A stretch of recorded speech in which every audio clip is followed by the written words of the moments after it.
Hola, ¿qué tal? Buenas noches. Mi nombre es Adele Leana Roa Casas. Soy aspirante a la carrera de licenciatura en Contabilidad y Finanzas en la Universidad Abierta y a Distancia de México. El día de hoy vamos a presentar las diapositivas que nos ofrecen la explicación de lo que es la historia de la contabilidad y la función de los estados financieros dentro de esta. ¿Qué es la contabilidad? La contabilidad es un sistema de control y de registro de los gastos e ingresos y demás operaciones económicas que realiza una empresa o entidad. Es parte de la economía que estudia estos sistemas o las distintas partidas que reflejan los movimientos financieros de los mismos. Vamos a ver las diapositivas acerca de la evolución de la contabilidad, de la historia de esta, y vamos a leer un poco. Dice, desde el principio de los tiempos la humanidad ha tenido que mantener un orden y más aún en materia de economía, utilizando medios muy elementales al principio para luego emplear medios y prácticas avanzadas para facilitar el intercambio y manejo de sus operaciones. El término contabilidad proviene de la unión de los términos con, que significa globalmente, putare, que significa calcular o evaluar, bilis, que puede, y el sufijo dad, que es una cualidad. La contabilidad nace con la necesidad que se tiene toda persona natural o jurídica para la actividad del comercio, la industria, la prestación de servicios, finanzas, etc. Esta disciplina aplica dos procesos, que son la teoría contable, que es el conjunto conformado por reglas, normas, principios, técnicas, procedimientos, criterios e instrumentos que son la base de la contabilidad, y el proceso contable, que es el conjunto de pasos que forman parte del desarrollo para el cumplimiento de las metas que tiene una entidad, los cuales son sistematización, evaluación, procesamiento, evaluación y por último el resultado en información. Continuando con la historia de la contabilidad, en el año 6000 a.C. existieron elementos necesarios para considerar la existencia de actividades contables, los números y desde luego elementos económicos indispensables como ser el concepto de propiedad y la aceptación general de una unidad de medida de valor.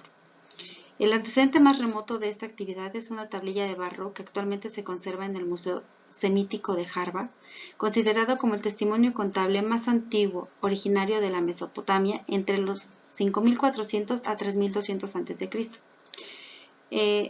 Posteriormente, en el año 5000 a.C., en Grecia, habían leyes que imponían a los comerciantes la obligación de llevar determinados libros y hacia el año 3623 a.C., en Egipto, los faraones tenían escribanos que por órdenes superiores anotaban las entradas y los gastos del soberano debidamente ordenados. Para el año 2100 a.C., Hammurabi, que reinaba en Babilonia, realizó la célebre codificación que lleva su nombre y en ella se menciona la práctica contable. De estas dos referencias podemos ver aquí las imágenes y bueno, un poquito de lo que es la historia de la contabilidad a partir de la prehistoria, en el antiguo egipcio, en la Roma de la Edad Media, en el Renacimiento, y vamos a pasar ahorita a lo que sigue, que es el 1400 hasta la actualidad. Continuamos. Para el año 594 a.C., la legislación de Salomón establece jurídicamente que el Consejo nombrase por sorteo entre sus miembros 10 legistas para construir el Tribunal de Cuentas. En el 356 al 323 a.C., periodo de apogeo de Alejandro Magno, el mercado de bienes creció de tal manera hasta cubrir la península báltica, Egipto y una gran parte de Asia Menor en la India, originando ejercitar un adecuado control sobre las operaciones por medio de anotaciones. En Roma, las personas dedicadas a la actividad contable dejaron testimonio escrito en los Tisere Consulare, tablillas de marfil o de otro hueso de animal de forma oblonga, con inscripciones que muestran el nombre de algún esclavo o liberto, de su amo o patrón, y la fecha, así como la anotación de spectavit, es decir, revisado por. Como fehaciente testimonio, en el año 85 a.C. se encontraron unas tablillas que textualmente una de ellas decía, revisado por Coesero, esclavo de Fafino, el 5 de octubre. De aquí partimos a la primera época de la contabilidad y corresponde a los siglos XVI al XIX, y fueron nombradas las Ordenanzas de Bilbao y aprobadas por don Felipe V en 1737 y Fernando VII en 1814. Después viene la segunda época, está identificada entre 1890 y 1959 y se inició con la emisión del tercer Código de Comercio Mexicano en la presidencia de Porfirio Díaz, sustituyendo a las ordenanzas de Bilbao, el cual regulaba las operaciones mercantiles de esa época en gran parte del mundo.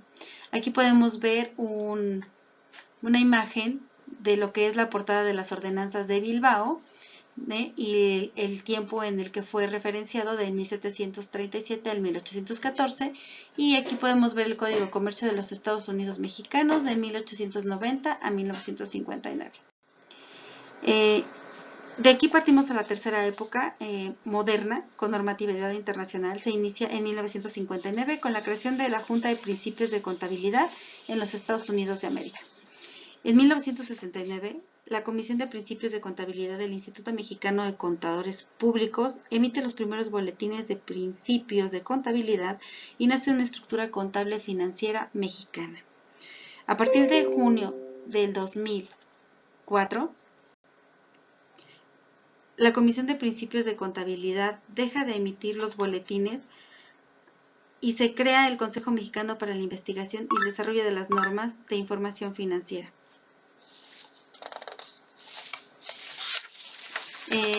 El CENIF tiene como función homologar las normas de información financiera mexicana con el resto del mundo para que sea semejante en cualquier parte, y se define como: la contabilidad es una técnica que se utiliza para el registro de las operaciones. De aquí continuamos a la diapositiva que nos habla de los estados financieros. Y la definición es: ¿qué son los estados financieros? Los estados financieros, también denominados cuentas anuales, informes financieros o estados contables, son el reflejo de la contabilidad de una empresa y muestran la estructura económica de esta. En ellos se plasman las actividades económicas que se realizan durante un determinado periodo. ¿Cuál es el objetivo de estos? Bueno, el objetivo es suministrar información acerca de la situación financiera de flujos de efectivo, desempeño y cambio en la misma, en una empresa, persona o entidad, y así nos da a conocer la rentabilidad de esta, la cual debe ser útil para una amplia gama de usuarios con el fin de tomar decisiones económicas. Los estados financieros tienen que ser comprensibles, relevantes, comparables y fiables. Es decir, no podemos meter ajustes, tenemos que basarnos única y exclusivamente en la información que la empresa nos proporciona. Aquí viene una imagen de lo que están hechos los estados financieros, y empezamos por el balance general. El balance general está alimentado de lo que son los activos totales, los activos fijos, los pasivos activos, los pasivos a largo plazo, el patrimonio del accionista. Luego viene el estado de resultados, que es meramente una parte operativa y es ventas netas, ganancias brutas, costos operativos y costos no operativos. Y terminamos con el estado de flujos de efectivo, que son los ingresos netos, flujos de efectivo de operación, actividades de inversión y efectivo disponible. Ellos también están basados en el área operativa. Si juntamos todos estos, bueno, vamos a llegar a tener un estado financiero.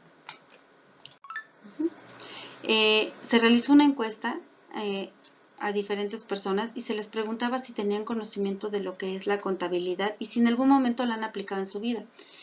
Las personas nos comentaban que sí, la mayor parte la aplica en su vida diaria porque es parte de la organización que tiene para sus finanzas, ¿no? De administrar el sueldo, el gasto y demás. Y la otra parte decía que no, que la realidad es que no sentían que fuera necesario aplicarla en su vida. No tenían conocimiento de lo que era la contabilidad. Se les preguntó si tenían conocimiento acerca de lo que era una estructura o un estado financiero, la estructura de un estado financiero o como tal un estado financiero. Igual la mayoría nos contestó que sí, por el área en el que se desempeñan en su trabajo. Efectivamente han tenido que elaborar estados financieros, saben cómo están compuestos. La otra parte nos dijo que no. Y esto nos lleva a las conclusiones.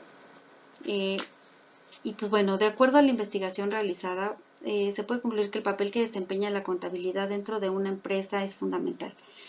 Esta realiza tareas que son base para el manejo financiero y administra el buen desarrollo y empleo de los recursos con toda la información que nos proporciona a través de los estados financieros, los balances y estados de resultados. podemos elaborar un análisis y obtener una herramienta para una posterior toma de decisiones. En base a esos resultados de la investigación de campo, creo que no se puede prescindir de un servicio de contador, como tal una persona profesional que tenga la capacidad de poder encaminar cualquier tipo de negocio a un éxito. Prescindir de él posiblemente nos llevaría al fracaso, ¿no? Ninguna empresa puede manejar por sí sola su contabilidad. Son varios puntos, no solamente los estados financieros, y sin embargo creo que no le damos la importancia adecuada a estos profesionales que se dedican a darnos a conocer cuáles son nuestra capacidad de pago, cuál es la capacidad económica que tenemos dentro de una empresa. Y pues bueno, eso sería todo. Agradezco mucho la atención. Buenas noches.